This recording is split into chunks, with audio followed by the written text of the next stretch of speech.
है, जब हनुमान जी ने प्रणाम किया तो भगवान बुला लिए। क्यों बुला लिए? इसलिए बुला लिए कि भगवान को पता है कि जा सब रहे हो, लेकिन काम तो हमारे हनुमान ही करके हमारे पास लौटेंगे, इसलिए प्रभु ने केवल हनुमान जी को बुलाया। हनुमान जी आए, प्रभु ने सिर पर हाथ रखा है करुणा का, और अपनी संध्या वाली मुद्रिका निकाल कर भगवान ने हनुमान जी को दिया और कहा, हनुमान लेके जाइए। बहु प्रकार सीतहि समुझाए, कहि बल बिरह बेगी तुम आए। जाइए, अनेक प्रकार से सीता जी को समझाइएगा, मेरा विरह बल बताकर हनुमान जी आप शीघ्र वापस आइएगा। हनुमान जी प्रणाम करके कपियों को लेकर गए, एक गुफा में गए तो वहां स्वयं प्रभा जी मिली। स्वयं प्रभा जी ने अपने तपस्या के बल से सभी कपियों को समुद्र के किनारे भेज दिया।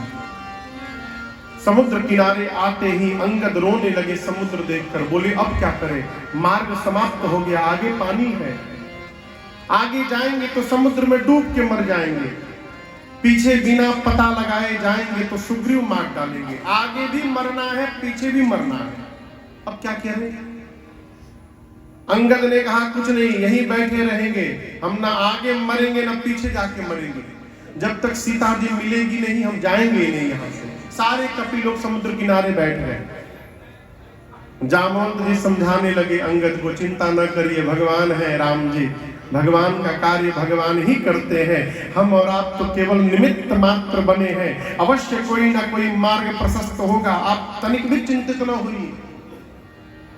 और जिस समय ये सारे कपि बात कर रहे हैं उसी समय ऊपर पहाड़ की गुफा में पक्षी बैठे हैं। कौन कौन कौन?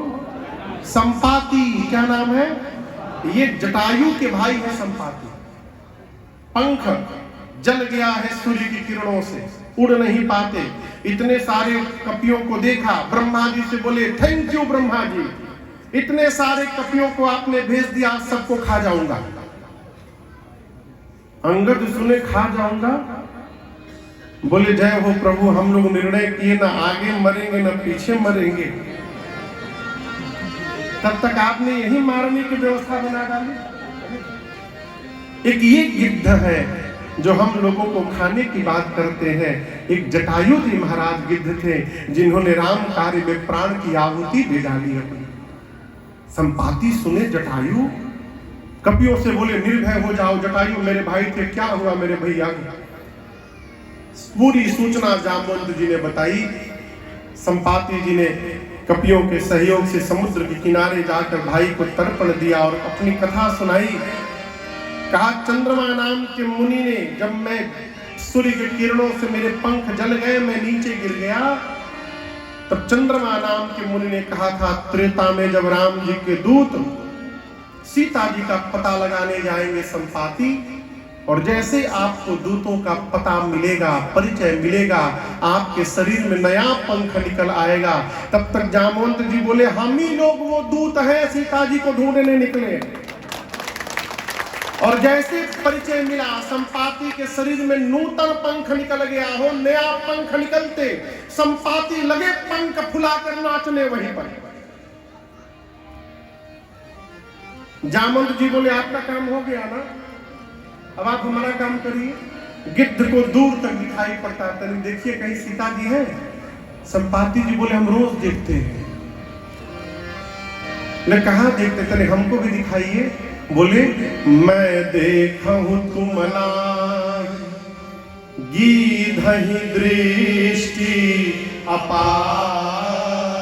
मैं देख रहा हूं समुद्र में 100 योजन दूर त्रिकूट पर्वत पर लंका नगरी है, जहां अशोक वाटिका में दिखाई पड़ रही है सीता जी।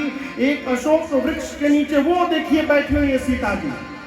जैसे संपाति जी ने पता बताया, सारे कपि नाचने लगे। जामवंत जी बोले बहुत सुंदर, पूरा लोकेशन जीपीएस लोकेशन मिल गया। और कोई सहायता करिए। बोले और नहीं करूंगा। क्यों? बूढ़ भयऊ नत करत कछुक सहाय। बूढ़ा हो गया उन्हें तो अवश्य हेल्प करता आप लोगों की, लेकिन एक काम कर सकता हूं। जामवंत जी बोले क्या? संपाति जी बोले आप में से कौन वहां जाएगा ये बता सकता हूं। बोले कौन जाएगा? संपाति जी बोले एक छलांग लगा करके। कितना? एक छलांग लगा करके यहां से जो 100 योजन की दूरी तय कर सकता है। कितनी दूरी? 100 योजन। एक योजन में 12 किलोमीटर, तो 100 योजन में कितना होगा? दुबई से 1200 किलोमीटर दूर क्या है?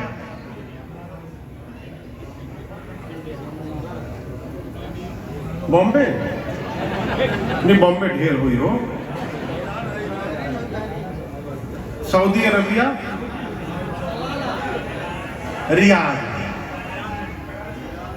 कराची का नाम निकलेगा।